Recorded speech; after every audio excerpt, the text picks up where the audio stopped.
Assalamualaikum warahmatullahi wabarakatuh. Alhamdulillahi rabbil alamin wa bihi nasta'in ala umuri dunya waddin.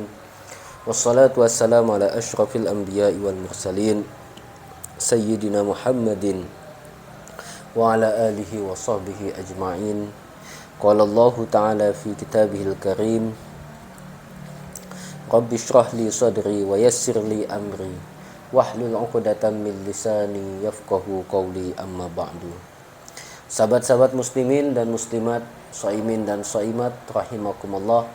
Alhamdulillah, kini kita telah memasuki hari ke-25 dari bulan suci Ramadan.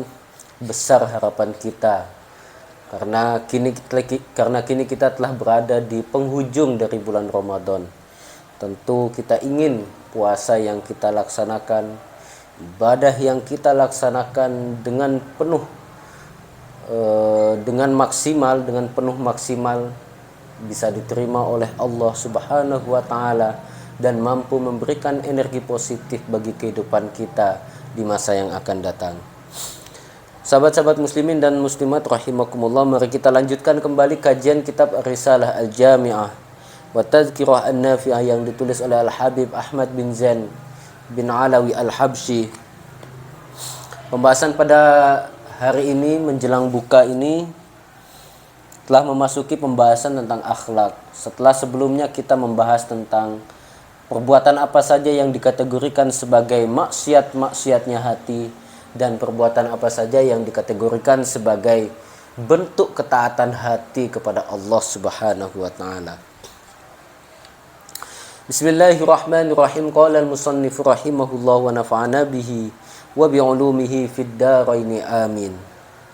Ma'asil jawarihi, maksiat-maksiat anggota tubuh. Wa amma ma'asil jawarihi, adapun maksiat-maksiat yang dilakukan oleh anggota tubuh kita, yang pertama fa ma'asil batni mithlu akli riba, maksiat-maksiat perut.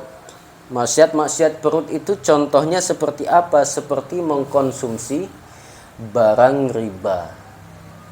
Saya kira sudah maklum semua, sahabat muslimin dan muslimat sudah paham bahwa riba adalah perbuatan yang benar-benar dan sungguh sangat dilarang oleh syariat, oleh Allah dan Rasulnya.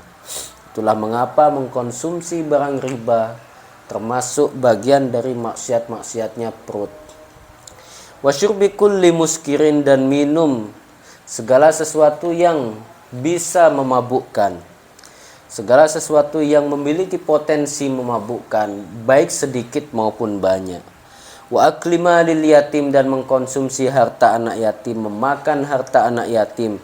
Wa kulli ma haramallahu minal ma'kulat wal masyrubat, dan juga termasuk maksiat-maksiat perut adalah memakan atau mengkonsumsi segala sesuatu yang telah dinyatakan haram oleh Allah Subhanahu wa taala, baik makanan maupun minuman.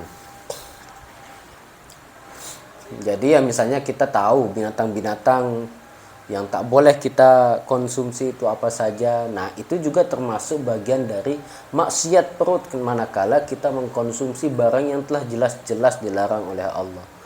Misal contohnya lagi, misalnya mengkonsumsi narkoba gitu. Itu juga bagian yang dilarang oleh Allah, maka mengkonsumsi narkoba itu merupakan bagian dari maksiatnya perut. Wa qad la'anallahu wa rasuluhu akil riba wa kullaman a'ana ala aklihi. Allah dan Rasulnya sungguh benar-benar melaknat, sungguh telah melaknat, sungguh akan melaknat orang yang mengkonsumsi, orang yang memakan harta riba. Wa kullaman a'ana ala aklihi, dan melaknat kepada setiap orang yang membantu orang lain untuk bisa memakan atau mengkonsumsi barang riba. Jadi sangat jelas di dalam hadis Rasulullah bahwa yang dilaknat bukan hanya mereka yang mengkonsumsi barang riba, tapi mereka yang membantu menjadi media orang tersebut memperoleh barang ribawi misalnya, atau orang yang ikut terlibat misalnya dalam praktik transaksi ribawi, Semisal orang yang bertugas mencatat dan sebagainya, itu pun mendapatkan laknat dari Allah dan Rasulnya. Wala'ana syaribal khamri, Allah dan Rasulnya pun melaknat kepada orang yang mengkonsumsi atau meminum khamr.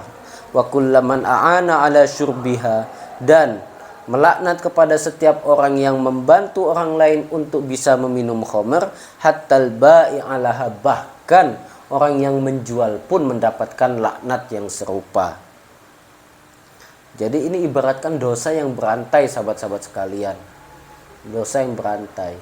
Manakala kita membantu orang lain untuk melakukan suatu kemaksiatan, melakukan suatu tindakan yang mengandung unsur dosa atau maksiat, maka kita dinyatakan terlibat dalam perbuatan itu.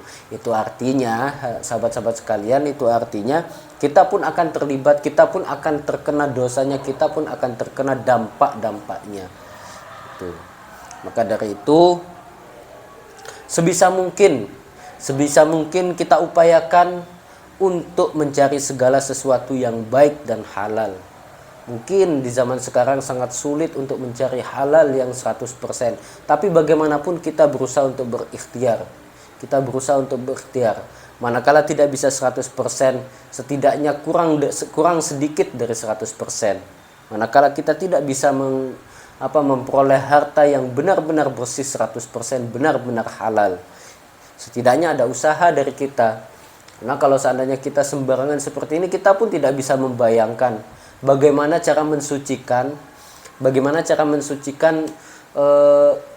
aliran darah kita atau aliran darah kita misalnya yang sudah tercampur dengan barang-barang yang haram. Kan sangat sulit sekali, sahabat-sahabat sekalian. Itulah mengapa ada banyak faktor atau dampak yang akan terjadi manakala kita mengkonsumsi sesuatu yang tidak baik, mengkonsumsi barang-barang yang tidak halal, atau memperoleh sesuatu dengan cara yang tidak halal pun sama. Karena dalam fikih, barang yang haram itu kategorinya ada dua. Ada kalanya haram li zatihi, ada kalanya haram li ghairihi. Haram li zatihi itu secara substansi barangnya itu sudah haram. Kenapa dia secara substansi sudah haram? Ya entah karena Allah memang sudah menetapkan barang itu haram, seperti mengkonsumsi babi misalnya, atau mengkonsumsi segala sesuatu yang memabukkan, yang bisa merusak akal kita, mengkonsumsi segala sesuatu yang bisa membahayakan tubuh kita, itu juga termasuk haram gitu. Dan haramnya itu adalah haram li zatihi. Kemudian yang kedua ada yang disebut dengan haram li ghairihi. Artinya barang tersebut bisa jadi halal, tapi lantaran proses kita untuk memperoleh barang tersebut, kita jalani prosesnya melalui proses yang tidak dibenarkan oleh syariat, maka hal tersebut juga termasuk barang yang haram. Misalnya barang hasil mencuri, hasil berjudi, dan lain sebagainya. Ma'asil lisan, tadi kita sudah membahas tentang maksiat-maksiatnya perut. Kini masuk dalam pembahasan maksiat-maksiatnya lisan. Wa ma'asil lisan katsiratun aidon. Jadi contoh maksiat-maksiatnya lisan itu banyak sekali. Contohnya mislul ghibah, semisal seperti ghibah. Wahia, apa yang dimaksud dengan ghibah itu? Dzikruka akhakal muslima bima yakrahu wa in kunta shadiqan.